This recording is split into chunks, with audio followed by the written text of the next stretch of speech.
I'm going to assume that most of you know what the Cosmo monsters do and why I decided to play all of them. So we're just going to get straight to Ghost Ogre Snow Rabbit.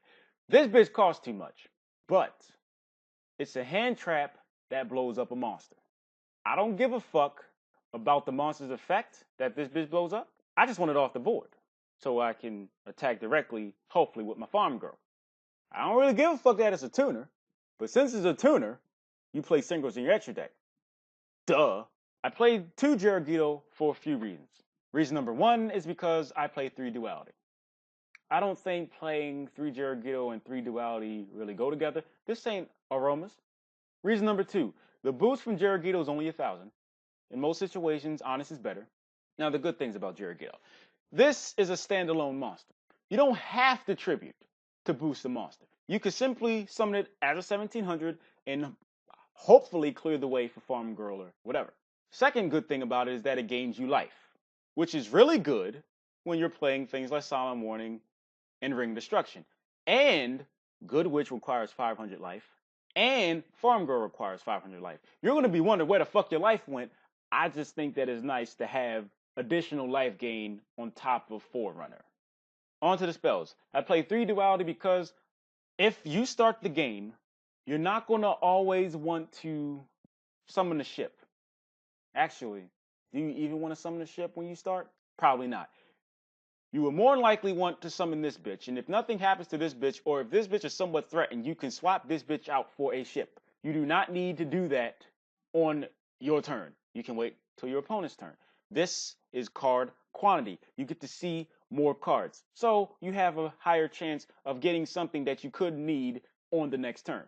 I only play 1 terraforming, and it could probably come out entirely. Specifically with this deck, you have Farm Girl that searches Cosmotown, Cosmotown searches Cosmotown, but the reason I play 1 is because it kind of increases your chances of getting to your Cosmotown, but I think 1 is perfectly fine. I would not want to go to 2 or even 3 because the deck's similar where the field spell is very, very important. They never had searchability like Cosmotown does.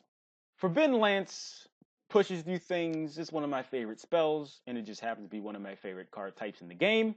I only play Regeki and not Dark Hole because Regeki, at the end of the day, when it's all said and done, it only hurts your opponent's field. Dark Hole can possibly hurt you too, but for it to not hurt you, you need to have some way to have a ship out so you do not minus. But I don't like that situation. And especially now when we have cards that are impervious to destruction or do something when they're destroyed or sent to the graveyard, which usually destroying is unless there's a D-Fissure or a Macrocosmos out, Dark Hole, along with Regeki, ends up doing a whole lot of nothing.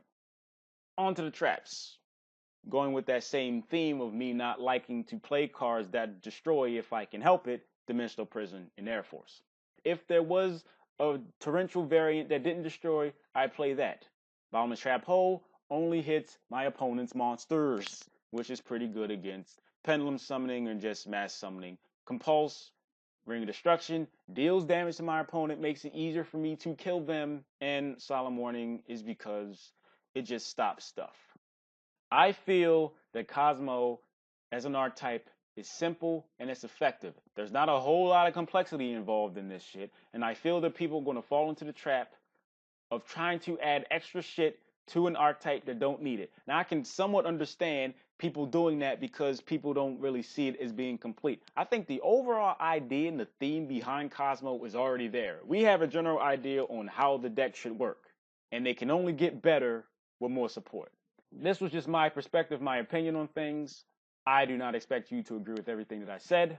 Regardless, I do thank you for watching, listening, whatever shit.